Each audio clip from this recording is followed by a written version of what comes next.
Hello guys, আজকে আমরা চলে আসছি মায়াপুরে। সেই পুরাতন স্মৃতি, এখানে শ্রী নিমাইয়ের জন্ম হয়েছিল, সেখানে আমরা দেখতে আসলাম আজকে সবাই মিলে আমাদের ফ্যামিলি নিয়ে। আমার তো জায়গাটা খুব সুন্দর লাগছে। না বন্ধুরা, তোমাদের কেমন লাগতেছে অবশ্যই কমেন্ট করে জানাবে তোমাদের কেমন লাগছে।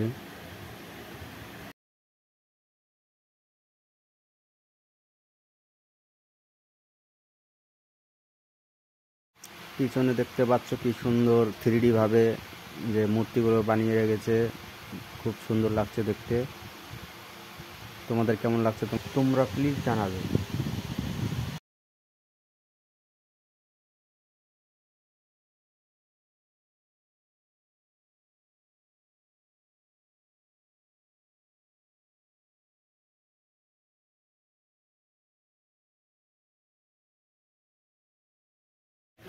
ওই যে পিছনে যে মন্দিরটা দেখতে পাচ্ছ, মন্দিরটা এখনো কমপ্লিট হয়নি। এই জায়গাটা সন্ধ্যার টাইমে খুব সুন্দর লাগে দেখতে। এখানে সন্ধ্যার সময় আরতি নিয়ে আসে এই মন্দিরে। পিছনে যে মন্দিরটা দেখতে পাচ্ছ, এটা পুরাতন মন্দির, এখানে আরতি নিয়ে আসে সন্ধ্যায়। আর এখানে কিন্তু খুব সুন্দর লাইটিং। এখন আমরা চলে যাব সেই নতুন মন্দিরের ভিতরে। সেখানে এখনো কাজ চলছে, এখনো কমপ্লিট হয়নি মন্দিরটি। আর এই মন্দিরটা কমপ্লিট দিতে 2028 সাল লেগে যাবে।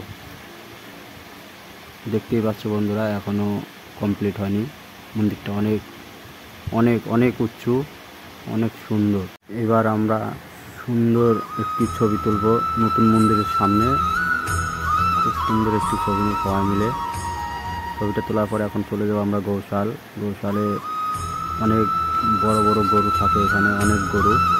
এখানে দেখতেই পাচ্ছ বন্ধুরা।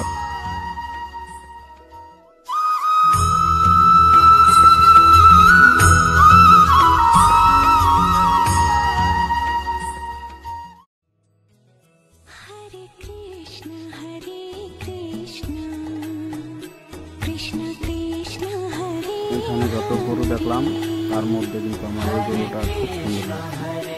দেখতেই পাচ্ছ গরুগুলোর সিং কত বড় বড়, আর দেখতেও কিন্তু খুব সুন্দর লাগতেছে।